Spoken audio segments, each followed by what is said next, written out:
Hello, boys and girls. This is your reading lesson video for Tuesday, September 29th.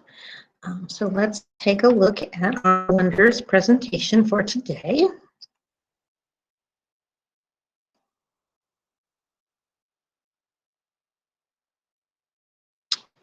Here we are.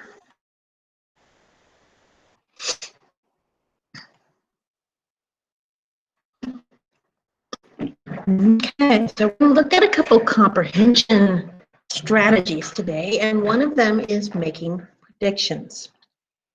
So as you read Sailing to America, you can make predictions about what will happen next. How do you make predictions? So we use story clues to predict or guess what's going to happen next. Was your prediction right?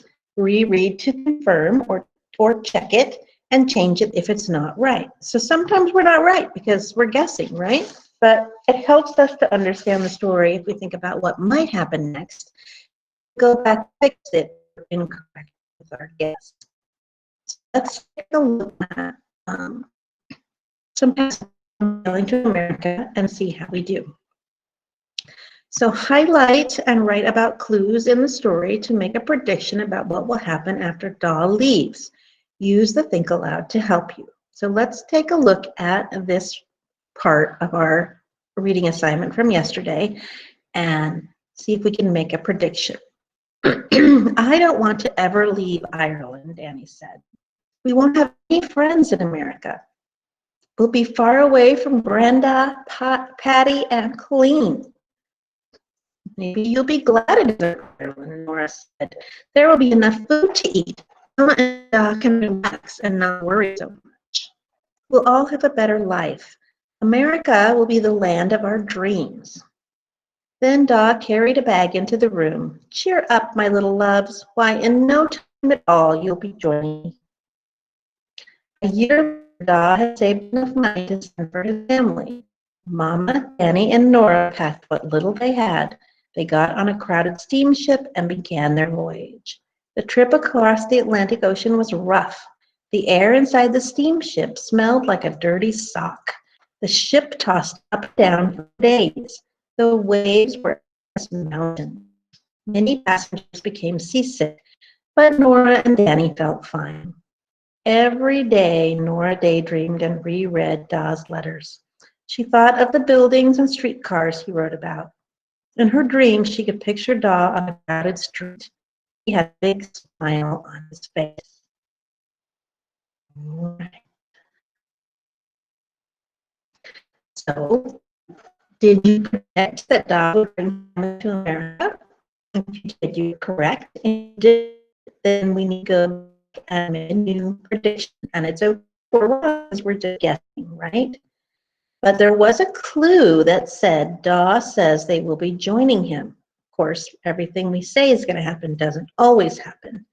But our clue is, cheer up, my little loves. Why, in no time at all, you'll be joining me. So that was a good prediction to make. They would be joining him because that was what our clues had.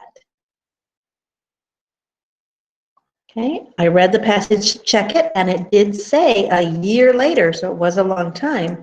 A year later, Doss saved enough money to support his family. So yes, his prediction was correct. A year later, he was able to send for them. Okay, let's take a look at this one. One morning, Nora awoke. A moment later, she realized something was different. The ocean was as smooth as glass. A few hours later, Nora, Danny, and Mama shivered together on the ship's deck. Snowflakes drifted through the air. Another traveler noticed and gave them a blanket. It was as thin as a rag, but nothing could have been more valuable to them. Suddenly, someone shouted, excuse me, someone shouted, "There's Lady Liberty." As the ship passed the large statue, the crowd cheered. Someone shouted, "At last, we've arrived. We are in America." Soon, everyone was singing and dancing. A ferry took the travelers to Ellis Island. In the main hall, doctors inspected the family. They looked for signs of illness. Mama had to answer many questions. Nora knew that people didn't get an opportunity or another chance to take these tests twice. Nora looked at Danny, then at Mama. They had to pass. After a few hours, the family learned to stay in a. As they filed off the ferry, Nora saw Uncle Sean's dark hair. Then she saw Doc. His hands waved wildly. He had a big smile on his face. Dreams do come true, Nora thought as she waved back. So our prediction is what will happen when the family arrives in America. Find clues to support your prediction. Remember to make, confirm, and revise predictions as you read. So we could predict that when the family arrives in America, that they will be reunited with Doc. And our prediction would have been correct in this case because when they came off the boat, they did see Da waving wildly as they were filing off the ferry. Okay, so that's a little bit about making predictions as we're reading. Good readers do this while they're reading. They just do it in their head. They think, oh, I think this might happen. I think this might happen. And it's okay if we're not right all the time. We're just guessing. Okay. Let's see if we can move on. It's not going to let me. There we go.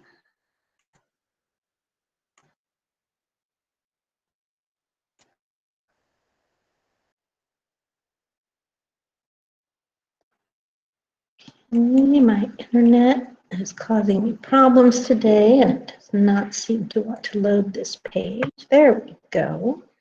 And we don't even want this page.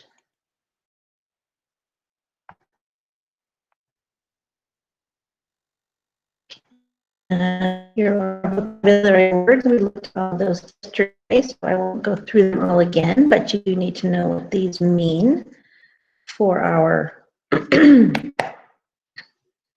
for our quiz on Friday and to better understand our stories. Okay, we read yesterday. We're not going to read through that again, but you are welcome to read through it again if you need that for your to answer your questions. All right, let's make sure we got everything here. We're not going to look at that. Okay, so let's look at theme for a moment.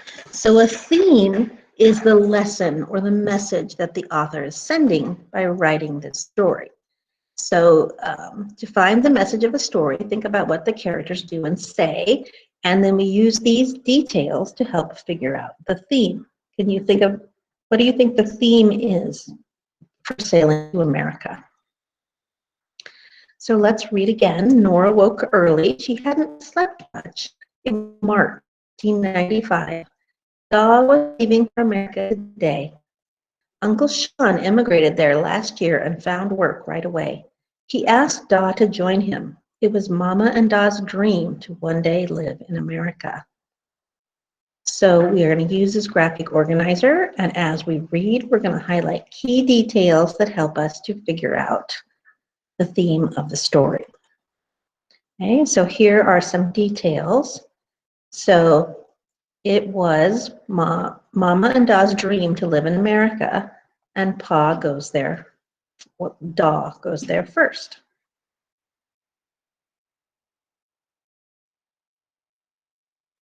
Maybe you'll be glad it isn't Ireland, Nora said. There will be enough food to eat. Mama and Da can relax and not worry so much.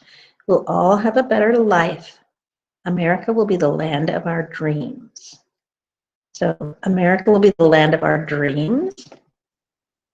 That's what Nora tells Danny, and that's another detail that's helping us to determine our theme.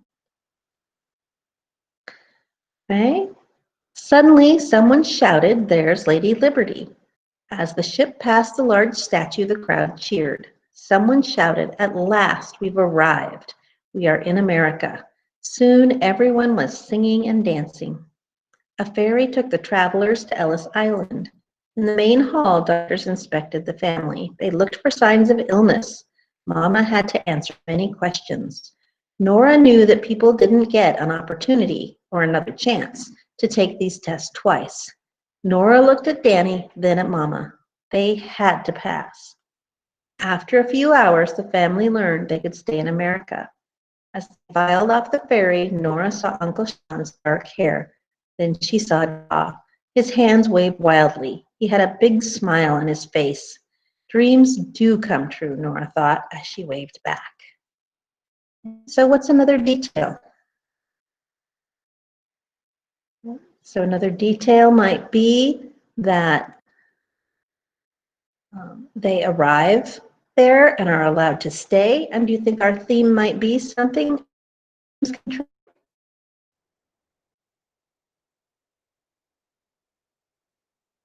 that your dreams can come true?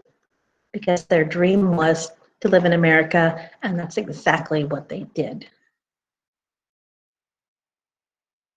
All right, similes. So we've talked a little bit about similes, but let's look a little more. So what is a simile? A simile compares two very different things, and it uses the words like or as. This is an example of a simile. Her cheeks were like red roses. So similes help the readers to form pictures in their head while they're reading. So remember, similes compare two different things, and they use the words like or as. So look for a simile in the passage. What two unlike things are being compared in this simile? The ship tossed up and down for days. The waves were as big as mountains. Many passengers were seasick, but Nora and Danny felt fine. The waves were as big as mountains. So we are comparing waves and mountains, and we have this word as right. So this is our simile. Okay, so here they're showing us we're comparing waves and mountains and as big as, so we have those as words. So that is the simile. Okay, let's look at this one. The air inside the steamship smelled like a dirty sock. So what are the two things that we're comparing? That's right, we're comparing the steamship and a dirty sock. And did we use the word as or the word like? Right, we used the word like. The air inside the steamship smelled like a dirty sock. Does that sound like somewhere you'd want to spend some time? Doesn't sound very good to me. All right, and that, I think, is it for today. And we do have some worksheets to do, so let's take a look at those. Okay, I don't think I'm sharing that with you, so let me present.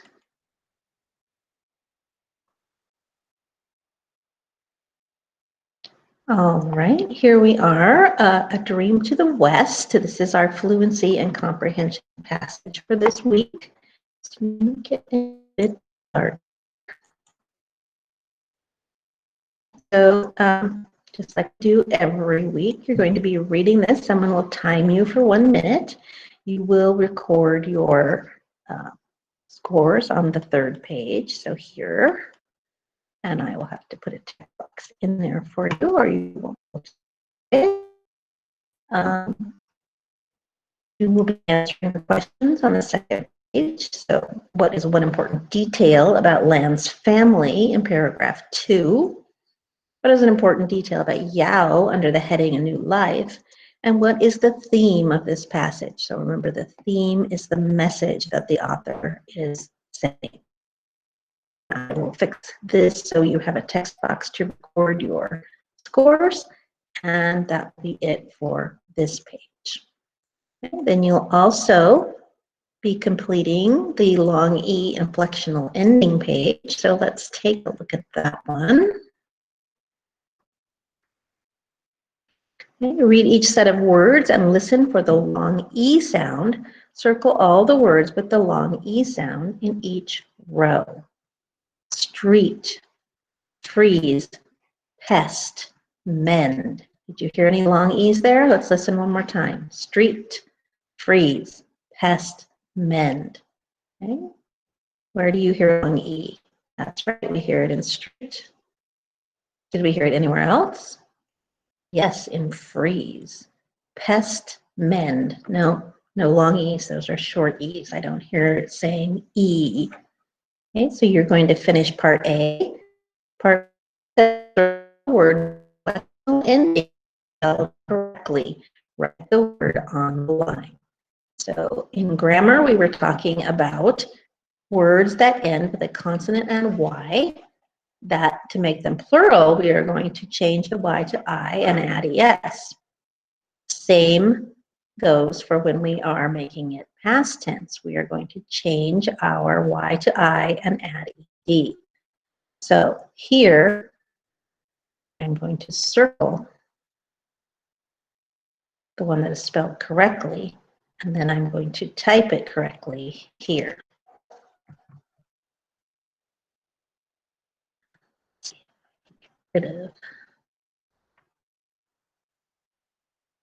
Type here.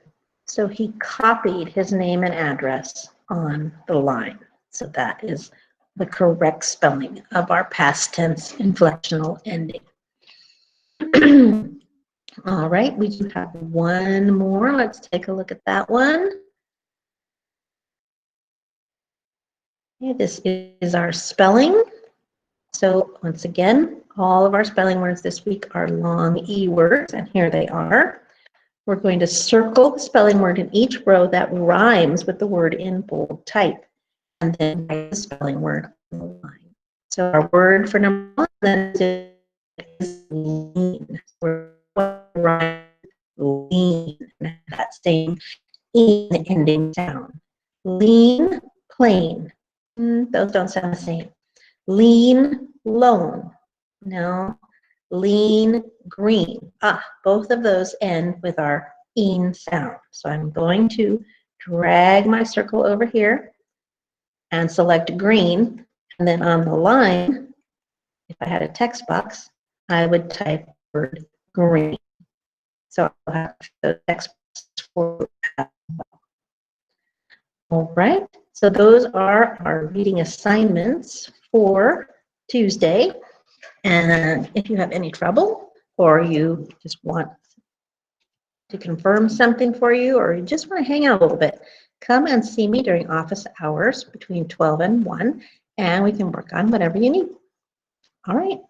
I hope you have a fabulous day, and I'll see you in the next video. Bye-bye.